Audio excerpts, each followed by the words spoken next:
Ang pag-uusapan naman natin sa video na to guys ay regarding naman sa isa sa mga teaching ni Jesus Christ sa atin na dapat bilang Christian ay maging light tayo sa mundong ito, no? Kasi tayo nga ay nagsiserve ng Diyos na sumisimbolo sa light, sumisimbolo sa liwanag, kaya dapat ganun ang gawin natin sa mundong ito, maging light tayo dahil tayo ang reflection ni God sa mundong ito, no? Ipakita natin yung light natin sa mundong ito para yung mga tao na namumuhay sa kadiliman ay magkaroon ng liwanag ang mga buhay nila, no? Patunayan ko sa inyo na tayo ay tinawag para maging light sa mundong ito, no? Basahin natin sa Matthew chapter 5 verse 14 to 16. You are the light of the world. A city set on a hill cannot be hidden, nor do people light a lamp and put it under a basket, but on a stand, and it gives light to all in the house. In the same way, let your light shine before others, so that they may see your good works and gives glory to your Father who is in heaven. Patunay lamang na sinasabi sa atin dito bilang Christian, tayo ang liwanag sa mundong ito, no? Dapat daw katulad tayo ng isang syudad na kapag ang isang syudad nakatayo siya sa matataas na lugar, sa mga high places, 'di ba? Visible siya sa lahat ng tao, kahit malayo man yung syudad na yon, kitang-kita siya ng mga tao, no? Kasi nga nasa mataas na lugar siya, nasa bulubundukin siya banda, no? Kaya dapat ganun tayo, 'di ba? Maging visible tayo sa mga tao. Huwag nating itago kung ano man yung mga nalalaman natin regarding sa mga salita ng Diyos, kundi ipaalam natin sa tao, 'di ba? At saka dapat yung mga works natin ay naaayon sa mga salita ng Diyos. Tinutulad din tayo sa lampara, no? Halimbawa, yung isang tao, nagsisindi siya ng lampara. Hindi naman siya magsisindi ng lampara para ilagay niya sa ilalim ng basket, 'di ba? Kung hindi, pag magsisindi siya ng lampara, itataas niya, ilagay niya sa patungan para maliwanagan ang buong bahay, 'di ba? Magkaroon ng liwanag yung buong bahay, maliwanagan ang lahat. Ganon din sa atin, no, na mga Christians, no, kung tayo, kasi nga bilang Christians, light tayo kasi tayo ang nakakaalam ng mga salita ng Diyos, nagbabasa tayo ng Bible. Dapat ay maging light tayo sa mundong ito. Kumbaga, kung tayo man may alam na sa mga salita ng Diyos at namumuhay tayo dito, yung pamumuhay natin ay naaayon sa salita ng Diyos, huwag nating hayaan na ma-stuck lang sa ganun ang sitwasyon natin, di ba? Ang dapat nating gawin, ipaalam natin sa mundo yung tungkol sa mga salita ng Diyos, maging light tayo, maging liwanag tayo sa mundong ito, dahil alam naman natin na marami sa mga tao sa mundong ito ay hindi nagbabasa ng Bible, kaya hindi nila alam ang katotohanan ng mga salita ng Diyos, no? Para makatulong tayo sa kanila, para malaman nila ang katotohanan, at ang katotohanan ang magpapalaya sa kanila, katulad ng nakasaad sa Bible sa John chapter 8 verse 32, and you will know the truth and the truth will set you free, diba? Kapag alam na nila ang katotohanan, palalayain na sila ng katotohanan na ito, diba? Makatulong pa tayo sa kanila para mamuhay din sila ng katulad ng pamumuhay natin bilang isang Christian, diba? Ayaw nyo ba yon?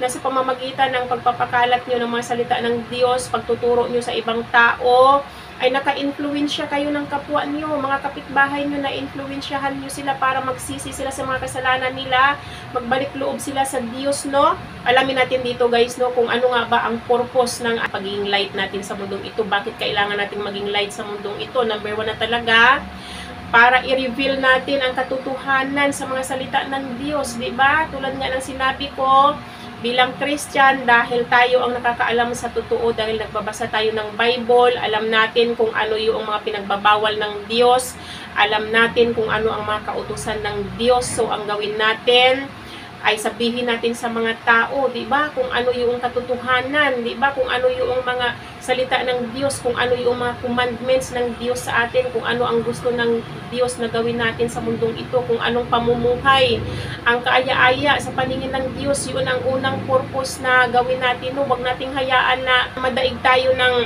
hiya, no? Kasi kadalasan sa atin, kaya ayaw nating ilantad na Christian tayo, ayaw nating mag-preach kasi nga mahiyain tayo, nahihiya tayo, no? Wala tayong self-confidence na humarap sa camera, wala tayong confidence na mag-speak out kasi nga mahiyain tayo. Ako man, nung umpisa, nahihiya din ako humarap sa camera, no? Nahihiya akong gumawa ng content kasi nga may kahinaan ako sa pagpo-pronounce ng mga salita, no? Pero hinarap ko yung kahinaan ko na yun, hinarap ko yung takot ko, di ba? Ngayon, nakakapag-preach na ako, at least man lang, nakakatulong ako sa kapwa ko kahit papano, no? Di bali ng iilan-ilan lang yung nanonood sa atin, malay nyo naman yung nakapanood sa inyo, halimbawa may 20 kayo na views, malay nyo yung dalawa nun na-influensyahan ninyo, di ba? Malay nyo, yung dalawa doon sa 20 na views ninyo ay na-influensyahan ninyo para makapagbago sila, no? Para mamuhay din sila ng katulad ng pamumuhay mo, di ba? Napakasarap sa pakiramdam yon na kapag ikaw nagpipreach ka tapos may na-influensyahan ka na tao para mabago din yung buhay nila, di ba? Napakasarap sa feeling yon. Kung ano ang impact na hatid mo doon sa mga tao, di ba? Masarap sa pakiramdam yun na nakatulong ka sa kapwa mo, di ba? Kaya dapat ganun ang mindset natin, no? Huwag na nating isipin yung hiya natin, i-build natin yung self-confidence natin para matutunan natin kung paano humarap sa tao, kung paano magkaroon ng lakas para mangaral or mag-preach tayo ng mga salita ng Diyos para maging liwanag tayo sa mundong ito, no? Pangalawa naman na purpose, kung bakit tinawag tayo para maging light sa mundong ito ay para i-guide natin yung kapwa natin, di ba? Kasi marami nga sa kababayan natin, marami sa kapwa natin na namumuhay sa mundong ito ay namumuhay sila sa kadiliman ng buhay nila, kumbaga ay namumuhay pa rin sila sa kasalanan hanggang ngayon dahil hindi nila alam ang salita ng Diyos, di ba? Hindi pa nila nagawang magsisi, hindi pa nila nagawang humingi ng tawad sa mga kasalanan nila dahil hindi nila alam na kailangan palang humingi ng tawad, hindi nila alam na kailangan palang magsisi bago tayo mapagkalooban ng Diyos ng kaligtasan, di ba? Hindi nila alam na ganun ang process sa kaligtasan, kaya dapat tayo na nakakaalam sa mga salita ng Diyos ay ipaalam natin sa kanila para i-guide natin sila, para gabayan natin sila para sa pagbabalik loob nila sa Diyos, no? Para makatulong tayo, para magkaroon din sila ng kaligtasan, di ba? Dapat ganun ang mindset natin, no? Kasi, tulad ng nakasaad sa Bible, sabi sa John chapter 1 verse 5, the light shines in the darkness and the darkness has not overcome it, di ba? Kasulat nga dito, ang liwanag ay kumikinang siya sa kadiliman, kumbaga, hindi kayang daigin ng kadiliman ang liwanag. Hindi magtatagumpay ang kadiliman laban sa liwanag, di ba? At saka, pag-usapan natin dito kung paano nga ba tayo maging light sa mundong ito. Ano nga ba ang dapat nating gawin para maging light tayo sa mundong ito? Number 1 na talaga dyan, dapat ay mag-focus tayo sa inner self natin, no? Kumbaga mamuhay tayo on purpose. Dapat ang pamumuhay natin ay may purpose tayo, no? Mamuhay tayo na naka-align sa kalooban ng Diyos. Kumbaga, lahat ng mga ginagawa natin sa mundong ito, lahat ng pananalita na binibitawan natin sa kapwa natin, kung ano man yung mga ginagawa natin, dapat ay naka-align sa mga salita ng Diyos, no? Nang sa ganon, makita ng kapwa natin yung magandang gawa natin, makikita ng kapwa natin kung paano tayo namuhay, na ang pamumuhay natin ay naka-align sa salita ng Diyos para pamarisan nila tayo, para tularan nila tayo. Kasi kung pag nakikita nila na may mga tao na namumuhay ng matuwid, di ba, maiingganyo din sila na mamuhay ng matuwid, di ba? At saka, dapat ay i-develop natin yung relationship natin kay God sa pamamagitan ng pagbabasa natin ng scriptures, di ba? Pagbabasa natin ng Bible, tapos mag-Bible study tayo, tapos mag-pray tayo para mapalapit tayo sa Diyos, magkaroon tayo ng personal relationship kay God, no? At saka, dapat ay mamuhay tayo ng pamumuhay na may fruits of the Spirit, maging filled tayo ng Holy Spirit ni God, makita ng mga tao na tayo ay nagtataglay ng fruits of the Spirit. Ano ba yung mga fruits of the Spirit? Yung love, yung peace, yung truth, di ba? Yung kindness, yung compassion, dapat may compassion tayo sa kapwa natin, may self-control tayo, tapos may gentleness tayo, dapat ganun ang pag-uugali natin para alam ng tao na tayo talaga ay mga anak ng Diyos kasi nakikita nila sa fruits natin, di ba? Dapat ganun ang uri ng pamumuhay natin, mamuhay tayo ng may purpose sa mundong ito, no?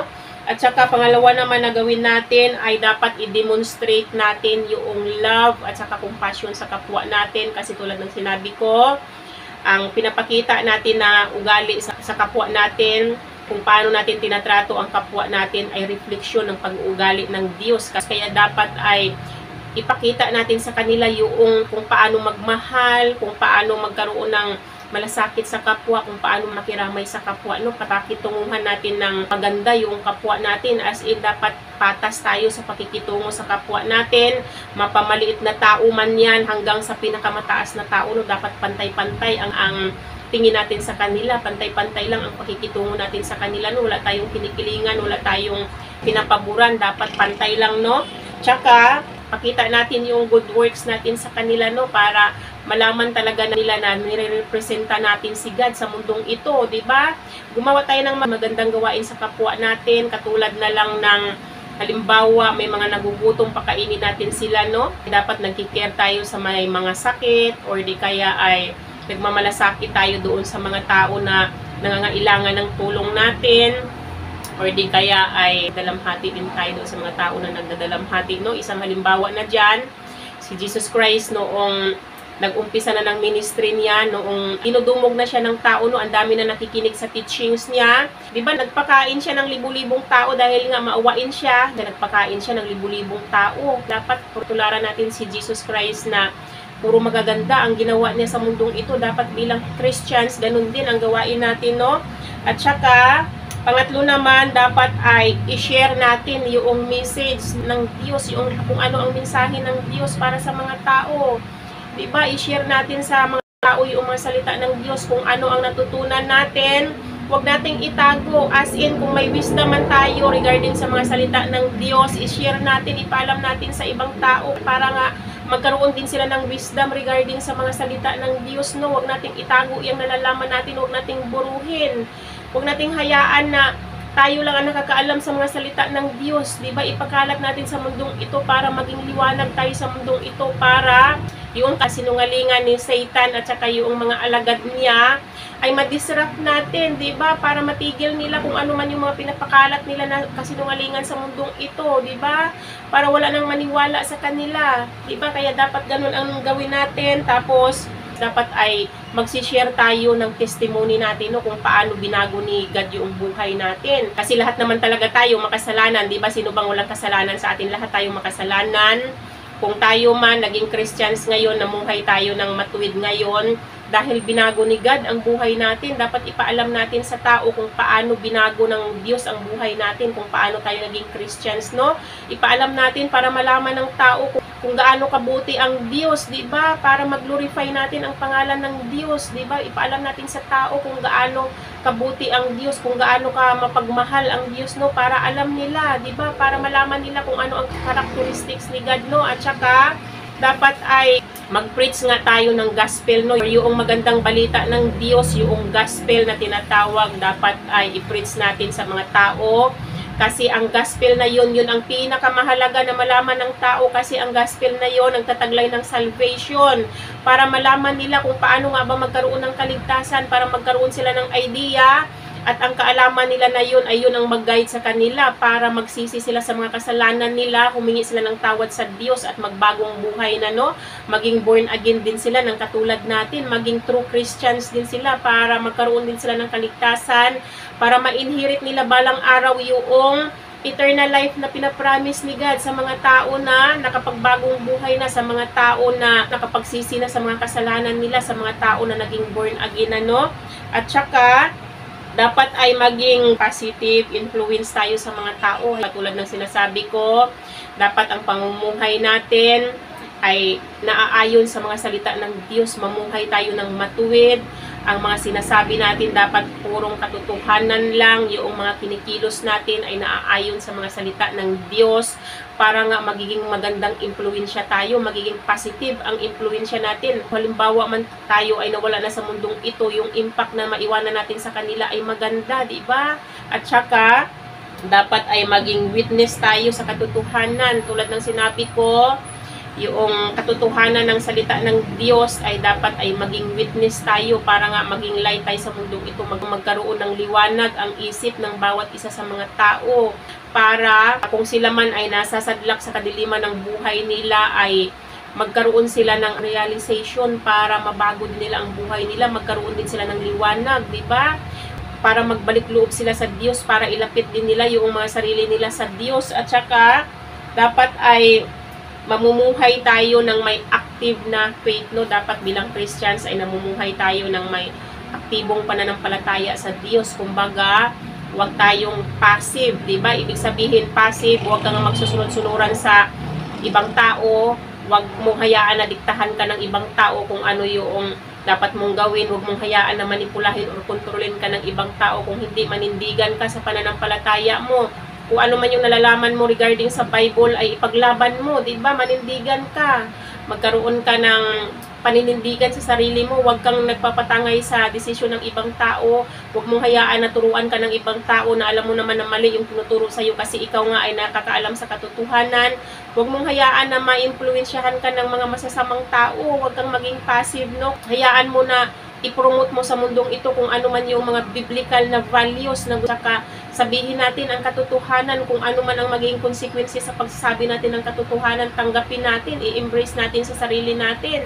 Dapat may paninindigan tayo, ganun dapat tayo ng mga Christians, no? Huwag nating hayaan na daigin tayo ng kadiliman, kung hindi dapat yung liwanag natin ay magkinang sa mundong ito.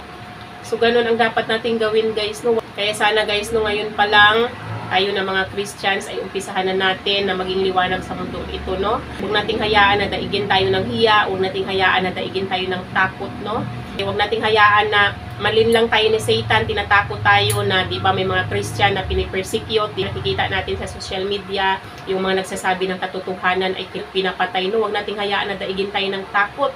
Total naman lahat tayo mamamatay, kahit yung nagpipersecute sa atin, kahit yung mga tao na gumagawa ng kasalanan, mamamatay tayong lahat. At least man lang tayo ng mga Christian, kapag namatay tayo, alam natin na ang punta natin doon sa kaharian ng Diyos, at alam natin na ang iiwanan natin impact sa mundong ito, mawala man tayo, ay maganda ang impact na maiwanan natin, maganda ang influensya natin sa mundong ito. Di bali nang ma-persecute tayo, at least nasa tama tayo, gumagawa tayo ng kabutihan, no? Nagpapakala tayo ng katotohanan ng mga salita ng Diyos, no? Kaya wag nating hayaan na daigin tayo ng takot, wag nating hayaan na daigin tayo ng hiya natin, no? Or wag nating hayaan na daigin tayo ng mga kahinaan natin sa buhay, no? Dapat malabanan natin yan para talagang no, magampanan natin yung responsibility natin bilang Christian na maging light sa mundong ito, no? So, yun lang naman yung aking ma-share sa araw na to, guys. Sana may natutunan kayo sa akin. Hanggang dito na lang yung aking video. Bye-bye and God bless you all. Bye-bye everyone!